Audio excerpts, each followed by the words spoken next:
Brianna Joy Gray interviewed Ralph Nader, who spilled some tea about the Green Party and Cornel West's decision to run ultimately as an independent. Now, Nader is 89. He doesn't get out much, and so apparently he doesn't like appearing on camera. So we hear the phone version of his side of the conversation. There's audio with a nice portrait there, but this was on the Bad Faith podcast, which dropped earlier this week. Well, at the beginning, he says, "I just don't know what to do with my hair." Yeah, exactly. So they thought better put a portrait up. Here's Ralph Nader on Brianna Joy Gray.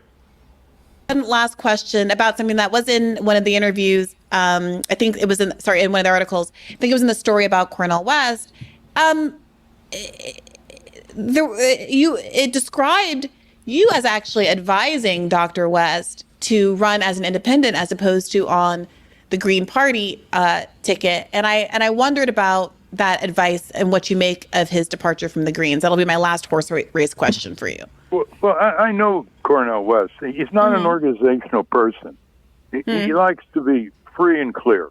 You get involved in Green Party politics, as I know from firsthand. There's a lot of internal bickering. You got to travel here and travel there to put out the conflict flames and the debilitating process. What he alluded to that, but it's hard for me to understand. Right, let me stop here. There's just 2 points I want to interject very, very quickly. Number one, when Brianna says, you wanted him to run as an independent and not a Green, it's not clear based on this conversation when they had a discussion about where he was going to run. Did Ralph Nader get in touch with him after he had switched to the Greens and said, hey, you should drop them and run independent? That would be a story because as we covered a couple months ago on the show, Nader has been trying to get in touch with the Biden campaign to offer them advice on how to defeat Trump. And so if Nader's trying to get Cornel from the Greens to independent, which would strip him of ballot access, as Brianna will bring up in a moment, that would be a little suspicious. But then the second thing about how, running with the Greens involves a lot of traveling and engagements. Okay, well, running for president involves traveling and engagements. Like, if you're not willing to play the game a little bit, then don't play at all. Like, part of having a party infrastructure means being willing to go through that bullshit. And if the whole theory of the case for the Cornel campaign is that you have a huge name coming into a small organization, which means you should be able to overpower whatever bureaucratic obstacles are in your way with the people you're bringing into the organization to flood out whatever naysayers may be in there because you don't want trans, swimmers and whatever the fuck they had a problem with. Right. So, that's the idea. So this excuse just doesn't pass muster with me. Well, it would have been a lot of traveling and engagements and, there were a lot of hoops to jump through. You're running for president, man. There's a lot of hoops to jump through. You got to do appearances. You got to do lectures. Cornel, it's much easier if you're running as an independent. You just have to go on a few podcasts. It's easier to run a fake campaign than a real campaign. It's much easier than to try to get votes. And also, you can still go on CNN when it's all over. Exactly right. Running for president is hard. It's easier to just pretend you're running for president, do podcast interviews, and stay out of the way. All right, let's keep going. Understand what that looks like and why that's such a seemingly indelible feature of the Green Party. Well, I've tried it many, many days and months at Green Party fundraisers to bring them together. The problem with the Green Party is they're upper middle class, most of them. I'm not saying they're rich, but they're not part of the, hard scrabble blue collar class. Oh, you think? And they're not hurting that much. And as a result, they don't have an energy level. They don't have enough fire in their belly. They have flaming rhetoric, and it's very well substantiated by the facts in the country. I'll grant them that. They have the best agenda of any political party in the country by far on foreign, military, and domestic policy. But if you can't field thousands of local candidates, you're not going to build a party. If you can't raise money for full-time staff around the country, you're not going to build a party. And they haven't gotten around to figure out how to do that. They also don't like leadership. If you don't like leadership, you just work on consensus and navel-gazing, you're never going to find the leaders in one area after another of your political movement who can really push the envelope and break through the two-party duopoly. All right, so that's a good insight. I mean, good on him for saying that, because he's right. I mean, from our observations of the Greens, that checks out completely. He's dealt with the Greens quite a bit, obviously. Maybe part of the reason they're such an organizational mess is because they can afford to be an organizational mess. Right. They don't have to organize the working class. They're not in the working class. Right. They're playing politics. It's a game. It's a game, and that's why. We do know that this happened. We don't know that this is why he left the Greens, but you alluded to this, that they wanted to have a sit down with him to fix his position on trans athletes. And man, it always reminds me of the line. That was their exact language, by the way. That wasn't Russell's interpretation. They literally said, we have to fix his view on this. Yes. It reminds me of the line in Platoon. Man, you got to be rich to think like that in the first place. Right. You're talking this existential struggle against the forces of capital, and you want to talk to him about that? Whoa, that's the deal breaker. Yeah, right. Exactly. Yeah. So I mean, any so-called left party that prioritizes something like that as a deal breaker, you got to be rich to think like that in the first place, man. I mean, maybe not Bezos rich, but you're rich relative to the people that your policies are supposed to be aimed at. And this is why I talked about this a little bit on RBN, because we talked about they really avoid culture stuff like the plague. And they said playfully to me, well, I think you enjoy it, you find it entertaining. I said, no, man, being from the working class, I know what a turnoff it is. Like, I know you're never getting working class people behind you with people like that leading the way. As soon as they show up, they're going to be like, oh, look at these fucking people, man. It's that you're not from where we're from. It's that class thing. You smell like bosses. You don't smell like workers. Right. Exactly. There's one more piece of this that is definitely worth playing, because this last thing that he says is quite maddening, I think. Well, I guess the question people have is all of those taking completely at face value all of those criticisms of the Green Party. It seems like there's even less of that if you're a part of no party, if you're running fully as an independent. And while there are some upsides, polling suggests that generic independent candidate does many, many times better than generic libertarian or generic Green Party candidate. There also is the question of ballot access, not having any infrastructure whatsoever. And if Cornel West is not an infrastructure person, well, does that also cut both ways? Is he going to be able to independently build the infrastructure that he needs and to fundraise all that he needs to get on the ballot and make any kind of real impact? Well, he needs to hire half a dozen good people who know how to get on a ballot, and he needs to raise enough money to do that, to get on maybe, as he said, 25, 30 states. That gets you credible. Easy. This isn't about getting, decisive vote totals. This is about agenda. Let's play that part again. This isn't about getting decisive vote totals. 30 states. That gets you credible. This isn't about getting, decisive vote totals. This is about agenda. This is about articulating where this country should go domestically and in the world. And Cornel West does a beautiful job on that.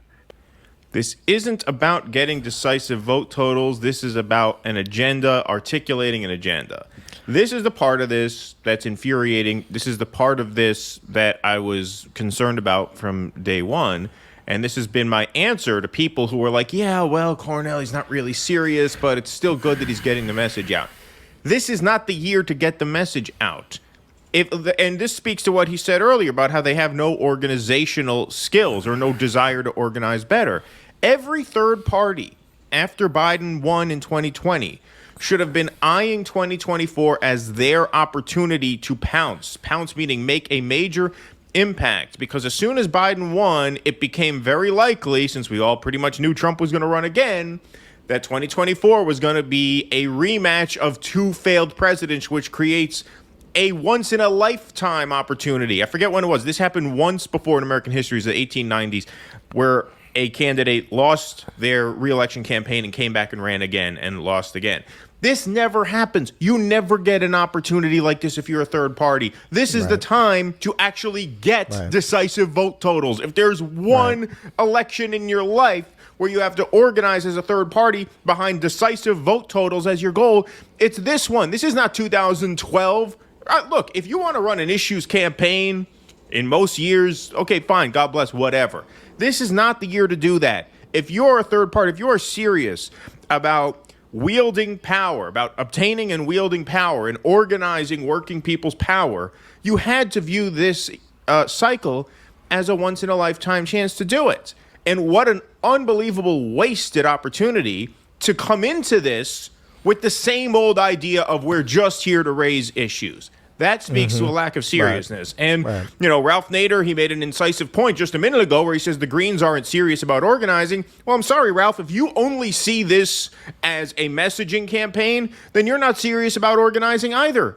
Because this cycle, as we know, creates a historic opportunity for third parties. RFK's polling over 20% already. Cornel, before he did all this shit, he was polling at 8 or 9%. His polling collapsed once it became obvious that he wasn't actually running, because of all these stupid moves he's made. But you were in a position to actually get decisive vote totals and actually influence the outcome and actually disrupt the system. And to punt that football away and say, well, we're just here to raise issues, it is a shame and a shameful waste of a historic opportunity.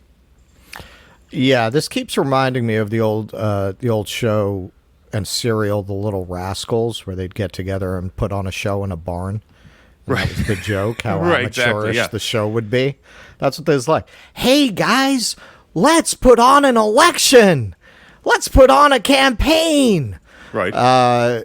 It's just so amateurish. And you got to wonder, you know, those of you who watch the show know that I tend to apply Occam's razor to conspiracy theories. I tend to feel that all the conspiracies are out in the open. There's no requirement for a secret one to explain the way our country runs. They pretty openly is run by oligarchs and billionaires. But I got to say, man, do these guys get threatened? You know what's giving more credibility for me to that idea? The fact that those people who came out in with the Biden letter that were in the administration stayed anonymous, and one of the reasons they said was they feared for their physical safety. Yeah. What the fuck does that mean? What does that mean? That's true. They said it. They put in writing, hey, we don't want to go public with our identities because we not only fear professional repercussions, but we fear for our personal safety. They admitted that. That makes me wonder, do guys like Nader, do guys like Cornel get a call? Hey, nice heartbeat you got there. Be a shame if it stopped. I don't think so. I mean, I understand what you're saying. I think the State Department is a different world than third-party politics. I think, look, this is why the Cornel campaign seemed too good to be true at the outset. This is why, as much as I supported him early on, because he's a big name and because I thought, okay, finally a third party picked a star. They had a chance to pick Ventura last time. They forfeited that. They finally have a star. Let's see if we can make this happen. It always seemed too good to be true because he never seemed to, and Ralph Nader said this. I don't know, man. Ralph Nader said he's not an organizational person. He doesn't have that kind of mind. He has a brilliant mind, but not for this. That's what I think it is. Yes, probably. It goes back to my von Clausewitz quote, which I'm sure you know very well by now. Yeah. There are no contradictions. When you think you found a contradiction, check your premises. But you could apply that to this too. All these smart people are this incredibly stupid whenever it comes to actually accomplishing what they claim is their life's work of challenging the system. Really, there's nobody that sees what you and I see. There's nobody that sees the opening and opportunity. There's nobody there saying, okay, this is the time to set aside any grievances and grudges. This is the time to get the People's Party, the Green Party, the Libertarian Party. It's time we all get on the same page, because if there was ever a year we could break the duopoly, this is the year. Like, nobody sees that. Nobody tries to do that in any way or form. In fact, everyone does absolutely everything possible to sabotage the effort.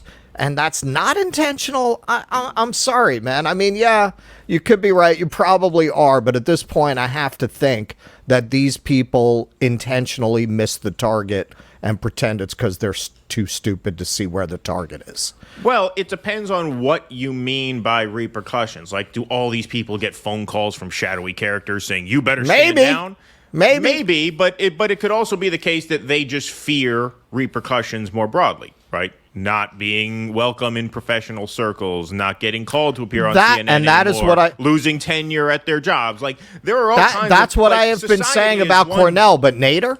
Why? What is he? He's fucking 89, man. Every fucking day could be his last. He has Trump derangement syndrome now. I mean, that's what that explains it for him. He's been saying he wants to advise Biden. Look, society is this giant implicit threat against anybody who tries to disrupt it, right? There are all sorts of ways where your apple cart can be upended. Exactly. It's a beehive. Please clap.